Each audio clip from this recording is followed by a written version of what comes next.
Ever wonder why the most powerful person in a boardroom often uses words that sound like remarkably uncertain? Right, yeah, they'll just casually drop phrases like, ah, off the top of my head, or let's play by ear. Exactly. And on the surface, I mean, it sounds like weakness, right? Or just a lack of It's preparation. actually this brilliant psychological tool. It really is. So, welcome to this deep dive where we're going to decode that toolkit for you. We've got insights from a fascinating technical presentation on workplace communication. Yeah, we're focusing on 5 specific idioms today. And, these aren't just vocabulary words to memorize. They're actually covert instruments to, well, manage power dynamics and establish authority in high-stakes environments. Right, so let's ground this for you with a scenario. Imagine you're in a really tense negotiation. Oh, those are the worst. Totally. And a skeptical client implicitly questions your team's capability to handle complex mechanical failures. And obviously, you don't want to get defensive and just rattle off your resume. So instead, you casually mention that analyzing those system failures is simply second nature to your team. Which is a huge power move, honestly. Psychologically, it signals this unconscious competence. Unconscious competence. I like that. Yeah, it shows you aren't just capable, but you've built these neural pathways over, say, 20 years of unseen practice. Wow. It projects an immense, quiet authority. It basically forces the client to respect your baseline expertise without you even having to boast. But expertise always gets tested.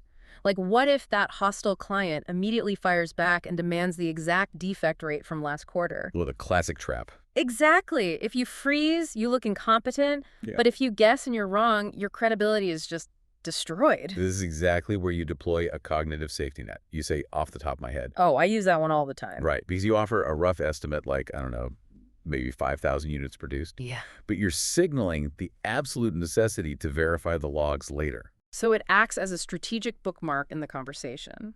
You're giving the room a number to anchor their discussion, but you maintain complete plausible deniability if the real number is like 4,800. Exactly. You keep the momentum going without committing to the final page. And momentum is so crucial, especially when the future of a project is completely unmapped. Yeah, memory is one thing, but what happens when the variables are unpredictable?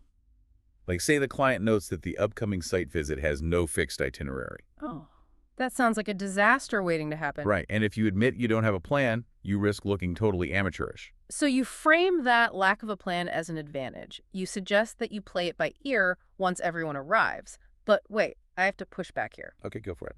In a hostile room, doesn't playing it by ear just sound like a polite corporate way of saying, we have zero plan and we're just going to wing it? Well, it entirely depends on your conviction.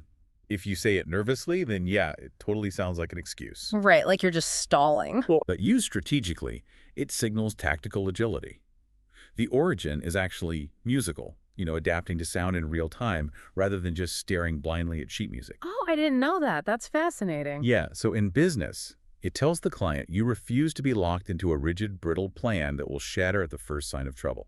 You're choosing to be responsive. Okay, I see how that frames agility as a strength.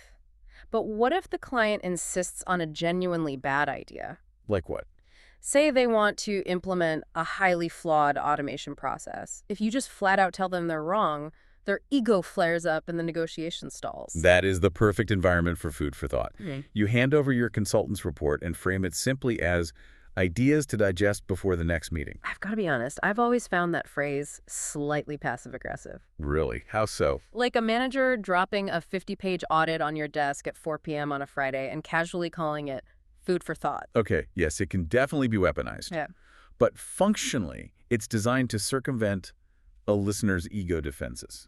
Bypass the ego. Right. Exactly. By framing your advice as non-mandatory intellectual nutrition rather than a direct order, the client doesn't feel micromanaged.